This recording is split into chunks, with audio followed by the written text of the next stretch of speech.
Hi Vedant this side and today I am going to tell about my NEET journey. तो मैंने ना पिछले साल नीट 2025 में मेरा फर्स्ट अटेम्प्ट दिया था। तब मैं मेरे घर से अराउंड 400 किलोमीटर कुछ मतलब दूर था एंड तब फिर वहाँ मैंने मेरा 11th-12th प्रिपेयर किया था और तब मैंने मेरा फर्स्ट अटेम्प्ट दिया where I scored 384 in my first attempt. और नीट 2025 पेपर अच्छा था। मेरी रैंक कुछ 2.5 लाख आई थी, 2,50,000 के अराउंड कुछ। देन ना मैंने ड्रॉप लिया and I prepared for NEET 2026। फिर आपको पता होगा कि वो लीक हो गया। तो तब थर्ड में को जो हमारा पेपर हुआ था ना, वहाँ मेरा स्कोर बना था 572। फिर and then I give reNEET 2026 जो 21 जून को हुआ और उसमें मेरा स्कोर बन रहा है अब 516 कुछ। तो रैंक मेरी ठीक ठाक इंक्रीज़ हुई एंड हुए थे उसमें केमिस्ट्री में मैंने कुछ गलतियाँ की थी। तो स्कोर के बारे में मैं दूसरे वीडियो में बताऊंगा कि मेरा स्कोर कैसा क्या था। लेकिन मेरे केमिस्ट्री में कुछ सिली मिस्टेक हुई थी, तो कुछ मतलब 5-6 सिली मिस्टेक हो गई थी सिर्फ केमिस्ट्री में। बायो में मेरा एक ही सवाल गलत हुआ है, वो भी मतलब मैं रश में जो सॉल्व करा था ना, तो तब हुआ था वो एक सवाल गलत बायो में। केमिस्ट्री में सिली मिस्टेक हुई थी एंड वही सब्जेक्ट है जिस पर मुझे कॉन्फिडेंस था और उसी में मेरे कुछ 30-40 मार्क्स कम आए। नहीं तो फिर स्कोर अब उस पर मैं बोलता नहीं हूँ कि फिर कितना होता है एंड ऑल नहीं, तो जाने दो। इस वीडियो में यही बताने वाला हूँ कि जितने भी मेरी रैंक इंक्रीज़ की है ना, तो वो मैंने कैसे किया एंड क्या क्या मैंने किया जिससे मेरी रैंक इंक्रीज़ हुई, ठीक है। और मैं पहले कह देता हूँ कि ये वीडियो अब जैसे मैंने मेरी रैंक इंक्रीज़ की, तो अगर कोई स्टूडेंट होगा जिसको अंडर 5,000 रैंक लानी होगी या फिर अंडर 10,000, तो फिर यही थिंग्स है जिनको अच्छे से करने से रैंक आ जाती है, अच्छी रैंक आ जाएगी, ठीक है। अब जिसको टॉप 100 में लाना हो, टॉप 10 में लाना हो, तो वो अलग है। फिर उससे मुझे भी नहीं पता कि अंडर 100 कैसे ला जा सकती है। मैं मतलब मुझे इतना पता है कि अंडर 10 के रैंक लाने के लिए अच्छा ये थिंग्स करनी होती है। मैंने भी की, अब मैं ऐसा नहीं बोलूँगा कि मैंने की नहीं, लेकिन मैंने उतने अच्छे से नहीं की शायद, ऐसा मुझे लगता है, ठीक है। तो फर्स्ट मैं एकेडमिकली बोलूँगा कि कौन से थिंग्स थी जो, तो फर्स्ट होता है लेक्चर, जो कि सभी देखते हैं। लेकिन पॉइंट ये है कि अगर आपके कंसेप्ट लेक्चर देख के क्लियर हो रहे देन इट्स ठीक है। तो लेक्चर में कैसा है ना, अगर कंसेप्ट क्लियर हो रही है तो अच्छी बात है। अब वो नोट्स पढ़ के हो या फिर लेक्चर देख के हो, डजेंट मैटर, सिर्फ आपके कंसेप्ट क्लियर होने चाहिए, ठीक है। कोर कंसेप्ट चैप्टर के। अब ऐसा नहीं होना चाहिए कि आप लेक्चर देख रहे हो 3 घंटा और आपको समझ में नहीं आ रहा है, फिर that is waste of your time. लगता है कि चैप्टर्स कुछ बाकी है, then you can watch. Starting में तो आप सभी देख सकते हो लेक्चर, उसमें कुछ ये नहीं है, लेकिन देख लेना आप कि अगर आपके कोई चैप्टर्स पहले से प्रिपेयर्ड हो या फिर अगर आप 12th में हो, 11th में हो, जो कि ये वीडियो देख रहा है, तो फिर आप अच्छे से लेक्चर देखना, ठीक है। सेकंड मैंने चीज़ की थी जो कि थी question practice. Question practice is the most important thing in the whole preparation, ठीक है, इन आर होल प्रिपरेशन, ठीक है। थर्ड है रिवीजन। आप रिवीजन कैसे कर सकते हो, जैसे कि मैं शॉर्ट में बोल देता हूँ। रिवीजन कुछ करते हैं मतलब साइकिल में करनी होती है ऑब्वियसली। तो जैसे कि 1-4-7 रूल होता है, उसमें अगर फर्स्ट डे करते हो फिर 4th डे रिवाइज करना, फिर 7th डे रिवाइज करना।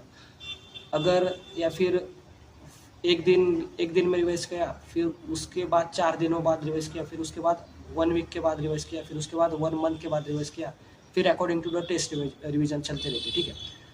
And the first most important thing that I implement in my drop year is that recall. अब होता क्या है ना, रिकॉल का सबसे बड़ा फायदा कि जैसे आप अपने एग्जाम हॉल में बैठोगे ना, तो आप सब कुछ रिकॉल ही करने वाले हो, ठीक है।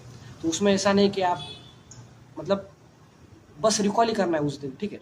तो मैंने क्या किया था, जैसे मैंने 3rd मई को पेपर दिया, फिर मुझे पता चला कि कैंसिल हो गया है एंड 21 को और एक बार मेरे को देना है पेपर, 21 जून को। फिर मैं पढ़ाई थोड़ा लेट स्टार्ट किया था फॉर रीनीट, मतलब 8-10 दिन मैंने फिर इंजॉय किया था, फिर मैंने रीनीट की सोचा। तो तब मेरे को लगा कि अब टाइम तो कम है, देन ना मतलब मुझे पता कि फर्स्ट डे ही मैंने क्या किया था कि मैं जैसे सोने गया ना, तो उससे आधा 1 घंटे पहले ना मैंने पूरा मॉडर्न फिजिक्स रिवाइज कर लिया था। कैसे किया वो भी मैं बोलता हूँ कि जैसे मैंने माइंड में फ्लिप करना शुरू किया कि जैसे मेरे शॉर्ट नोट्स थे ना, तो वहाँ मैंने मतलब जैसे मेरे शॉर्ट नोट्स में लिख के रखा था कि अच्छा इधर फॉर्मूला है, इधर एक इम्पॉर्टेंट टर्म है, इधर अच्छा ये कंसेप्ट था, अच्छा इस फॉर्मूले से ऐसा सवाल बनता, तो मैंने इसे लिख के रखा था मेरे शॉर्ट नोट्स में, ठीक है। तो मैंने रिकॉल कैसे किया कि अच्छा इस कॉर्नर में ये रखा है, फिर उसके नीचे ये लिखा था, फिर ये लिखा था। तो ऐसे मैंने सोते वक्त मैंने सब कुछ ऐसे दिमाग में रिवाइज़ कर लिया। तो मेरे 1 घंटा भी नहीं, शायद 45-50 मिनट्स में पूरा मॉडर्न फिजिक्स रिवाइज़ हो गया, जैसे कि गेट्स हो गए एंड ऑल ये सब स्टफ। होता क्या है ना, रिकॉल करना वैसे इतना आसान नहीं होता है शुरुआत में, क्योंकि आपको मतलब मुझे तो नहीं थी ना, मुझे तो आदत नहीं थी रिकॉल करने की इतनी ज़्यादा 12th तक। तो शुरुआत में ना आपको थोड़ा-सा टफ लगेगा, थोड़ा हार्ड लगेगा कि यार मतलब रिकॉल कर नहीं पा रहे। लेकिन जैसे-जैसे आप 3-4 बार अगर ट्राई करके देखोगे और फिर आपको मज़ा भी आने लगा, क्योंकि recall is the best method to revise मेरे हिसाब के। एकेडमिकली आपको क्या-क्या थिंग्स करनी होती है, बस यही है, यही 4 थिंग्स है। इसमें अगर आप डीप जाओगे तो आपको फिर थिंग्स मिलती है कि अच्छा इसको ऐसा करना है, इसको ऐसा करना है, लेकिन मोटा-मोटा यही 4 थिंग्स होते हैं, ठीक है। सेकंड, आपका माइंडसेट कैसा होना है, क्योंकि माइंडसेट ये जो कि आपको स्टार्टिंग से एंड पॉइंट तक लेके जाता है, ठीक है। माइंडसेट में क्या होता है ना कि फर्स्ट कंसिस्टेंसी, जो कि अब हम सबको पता होता है कि कंसिस्टेंसी क्या है, तो उस पर मैं बोलूँगा नहीं ज़्यादा। लेकिन यही है कि अगर आप 8 घंटे पढ़ते हो तो 8 घंटे पढ़ो, 10 घंटे पढ़ते हो तो 10 घंटे पढ़ो। कोई दिन 8 घंटे पढ़ना, कोई दिन 9 घंटे, कोई दिन 11 घंटे, कोई दिन 6 ही घंटे पढ़ाई होगी। लेकिन अपने पाथ से हटना मत कि 1 वीक पढ़े ही नहीं, फिर 2 हफ्ते फिर किताबें नहीं खोली, ऐसा नहीं होना चाहिए, ठीक है। डेली पढ़ना है, ज़्यादा फोर्स नहीं करना है, ठीक है। मैंने क्या किया था, मैंने सोच लिया कि 12 घंटे पढ़ने वाला हूँ मैं आज, या फिर अगर मैं 12 आवर्स का मेरा है कि 12, फिर मैं क्या करता था ना, 10 घंटे पढ़ता था, फिर 1-2 घंटे ना मुझे जो अच्छा लगता था वो कर लेता था, ठीक है। जैसे कि क्रिकेट खेलना हो, या फिर घूमने जाना हो, 1-2 मेरे कजिन्स थे उनके साथ में थोड़ा बहुत टहलने निकल जाता था, या फिर घूमने, ठीक है। तो ये कर सकते हो आप। डेली नहीं करता था मैं, लेकिन वीक में 1-2 बार कर लेता था, ठीक है। लेकिन मैं पढ़ाई भी करते रहने, ऐसा नहीं कि फिर घूमे रहे, ऐसा नहीं करना है, ठीक है। ये हो गया। समझ में आया कि भाई हार्ड वर्क से ज़्यादा इम्पोर्टेंट है ना इंटेंसिटी। आपकी इंटेंसिटी मैटर करती है बहुत। अब इंटेंसिटी का मतलब कैसा है ना कि देखो, जैसे कि मैं और मेरा फ्रेंड हम दोनों पढ़ते थे लाइब्रेरी में, ठीक है। अब मैं पढ़ा 3 घंटे, वो भी पढ़ा 3 घंटे, लेकिन उसने जो कंटेंट कवर किया ना, तो फिर वो चाहे क्वेश्चन प्रैक्टिस करी हो उसने, या फिर कुछ भी रिवीजन किया हो, चैप्टर रिवाइज किया हो, शॉर्ट नोट्स पढ़े हो, या फिर कुछ भी, तो वो ना वही 3 घंटे में मेरे से 1.5 टाइम्स कंटेंट ज़्यादा कवर कर लेता था, ठीक है। तो अब देखा जाए तो मैंने भी 3 घंटा पढ़ा है, उसने भी 3 घंटा पढ़ा है, तो उसने मेरे से ज़्यादा क्वेश्चन को ये किया, रिवाइज किया या फिर कवर किया। तो यही थिंग होती है जो कि बाद में फिर हेल्प करती है, क्योंकि यही है ना, पढ़ तो सभी रहे 10 घंटा, लेकिन 10 घंटे में जो ज़्यादा कंटेंट रिवाइज कर लेगा, यही करते हो यही थिंग्स होती है, यही 4-5 चीज़ें होती है जिनको बार बार और अच्छे से करना होता है, और बस हो जाता है। एंड कुछ थिंग्स होती है जैसे कि मिस्टेक्स को एनालाइज करना एंड ऑल, तो वो हम बाद में डिस्कस करेंगे। कोट था जो मैंने मेरे डेस्क पर चिपका रखा था, एंड तो उसमें कोट था कि if you don't mind then it doesn't matter, ठीक है। मैं अगेन रिपीट करता हूँ, if you don't mind then it doesn't matter, ठीक है।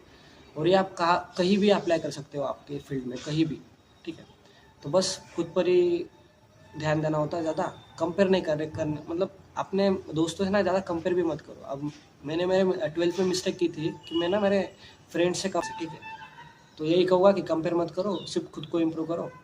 और अगले वीडियोज़ में हम डिस्कस करेंगे कि क्वेश्चन प्रैक्टिस कैसे इफेक्टिवली करनी होती है, रिवीजन कैसे इफेक्टिवली करनी है, रिकॉल के कौन कौन से मेथड्स है, ठीक है। देन यही इतना ही था इस वीडियो में। अगर किसी स्पेसिफिक टॉपिक पर अगर आपको वीडियो चाहिए, then you can comment below this video. तब तक के लिए ओके बाय।